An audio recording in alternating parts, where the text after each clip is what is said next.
திருடனுங்க இந்த வார்த்தையை பேசக்கூடாது. நீங்க உட்காருங்க, நீ முதல்ல திருடனே பணத்தை திருடுனியா இல்லையா? நான் ஆதாரமா சொல்றேன்.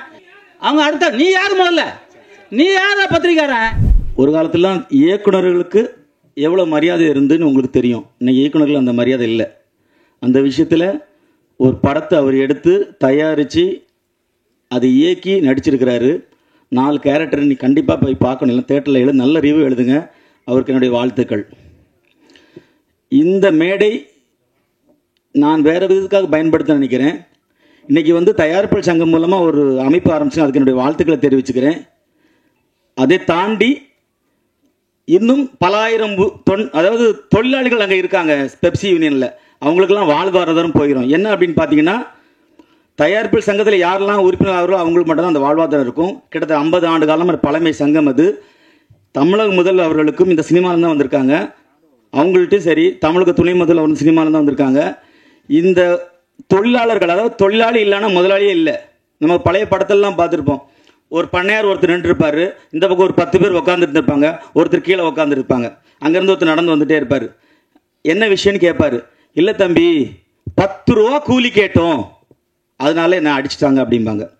உன்னை இந்த பக்கம் பண்ணையார் என்ன சொல்லுவான் அப்படின்னா, கூலிக்கார பயல்க, இவனுங்களுக்கு யாரா 10 ரூபா கூலி கேட்கணும் அப்படின்னு ஒரு வசனம் இருக்கும்.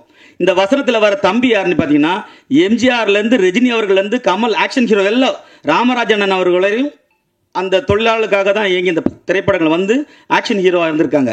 ஆனால் இன்னைக்கு ஒரு சங்கம் ஆரம்பிக்கப்படும் போது இந்த தொழிலாளர்கள் நிலை கண்டிப்பாக அது கேள்வி உரியாக இருக்கும்.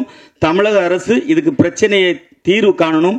அது மட்டும் இல்லாமல் இந்த தொழிலாளர்களுக்கு ஏதாவது ஒரு நல உதவியை அந்த பிரச்சனை தீர்வு. ஏன்னா நீங்கள் பாருங்க, ஒரு ரஜினிகாந்த் அவர்களின் படம் வருதுன்னா ரசிகர்கள் முக்கியமாக சந்தோஷப்பட மாட்டான்.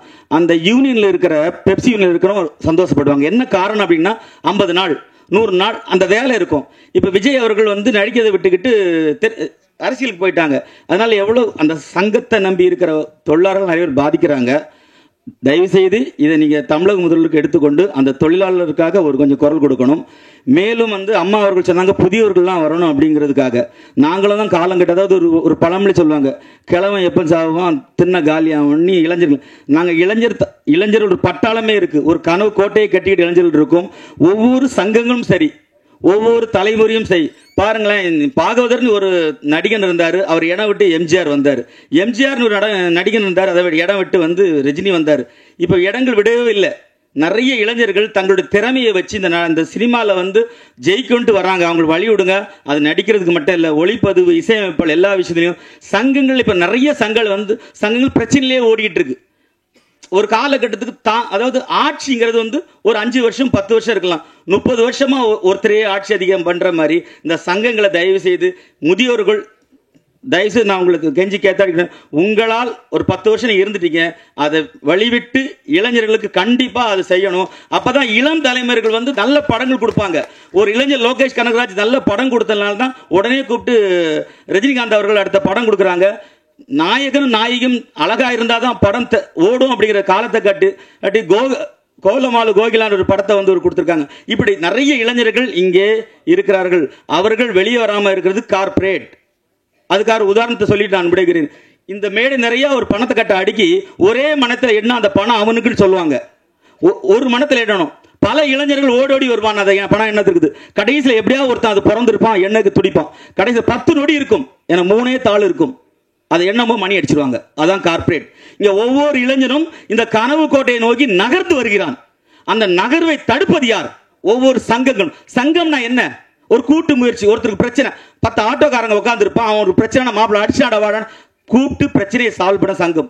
ஆனா இன்னைக்கு 2-3 ஆண்டுகளாக பல சங்கங்கள் கேள்விக்குரியார். காரணம், அவங்களும் கார்பரேட் மாதிரி அங்கேயே உட்கார்ந்து இருக்கிறாங்க. நாங்களும் இயங்குகிறோம். கிழமை எப்போ சாக வேண்டாம், விலகிக் கொள்ளுங்கள். இது புரிந்தவர்களுக்கு புரியட்டும். தர்மம் ஜெயிக்கும். ஜெய்ஹிந்த். எப்போ காலியாகும், அண்ணன் எப்போ சாவான் அப்படின்னு முதல்ல திருடனுங்க இந்த வார்த்தையை பேசக்கூடாது. நல்லவன் தான் பேசணும். ஆதாரமாக எல்லாம் நிரூபிச்சிருக்கோம். நாங்கள் கோர்ட்டில் கேஸ் இருக்குது. இந்த இடத்துல பேசுனா நல்லா இருக்காது. அதோட நிறுத்திக்கிறேன். யாரும் சங்கத்தை பற்றி இந்த இடத்துல பேசக்கூடாது. ரஜினிகாந்தை பேசுகிறதுக்கு ஒரு தகுதி வேணும். பெரியவங்களை பற்றி பேசுகிறதுக்கு ஒரு தகுதி வேணும். முதியோர்கள், சின்னவர், அதெல்லாம் யாரும் கிடையாது. முதியோர்னா என்ன? முதியோர் திருடாமல் முதியவர், திருடினவன் சின்னவரா? இல்லை, இந்த இடத்துல இதை பேசியிருக்கக்கூடாது. இப்போ நீங்கள் பத்திரிக்காரா? உட்காருங்க போல. நீங்கள் பத்திரிக்கா நான் ஒத்துக்க மாட்டேன். நீங்கள் உட்காருங்க. நீ முதல்ல திருடனே. இல்லை, நீ திருடிட்டு போனியா இல்லையா? பணத்தை திருடுனியா இல்லையா? நான் ஆதாரமாக சொல்கிறேன். எவ்வளோ திருடிருக்கானே? உன் மேலே எவ்வளோ கேஸ் நடக்குது? என்னெல்லாம் திருடினது? எத்தனை கேஸ் இருக்கு? நீ உட்காரு முதல்ல. நீ பத்திரிக்காரன் சொல்லாத. நீ சொல்லக்கூடாது பத்திரிக்காரனே. பத்திரிக்காரங்க பேர்லாம் கெட்டு போயிடும். யார் பத்திரிக்காரங்க? பத்திரிக்காரங்க யாரு? அவங்க அடுத்த நீ யார் முதல்ல? நீ யாரா பத்திரிக்காரன்? நாங்க தான் பத்திரிகை நடத்தி வச்சிருக்கேன். ஆனா பத்திரிகார் இல்ல. பத்திரிகார்னா அதுக்கு ஒரு தகுதி இருக்கு. அதை படி பேசுறாங்க. நீ யாரு முதல்ல? திருட. சங்கத்தை பணத்தை திருட்டு பண்ண திருடனே.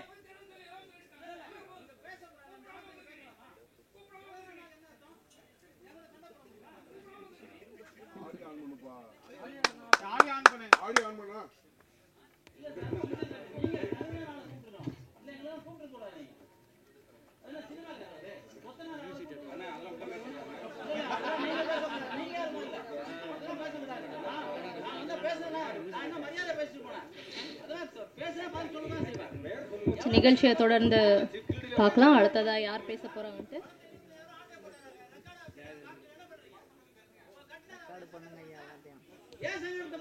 அடுத்ததாக கட்ஸ் திரைப்படத்தை பற்றி வாழ்த்தி பேசுவதற்காக கில்ட் உறுப்பினர் திரு சங்கர் அவர்களை மேடைக்கு வருமாறு அன்புடன் அழைக்கிறோம்.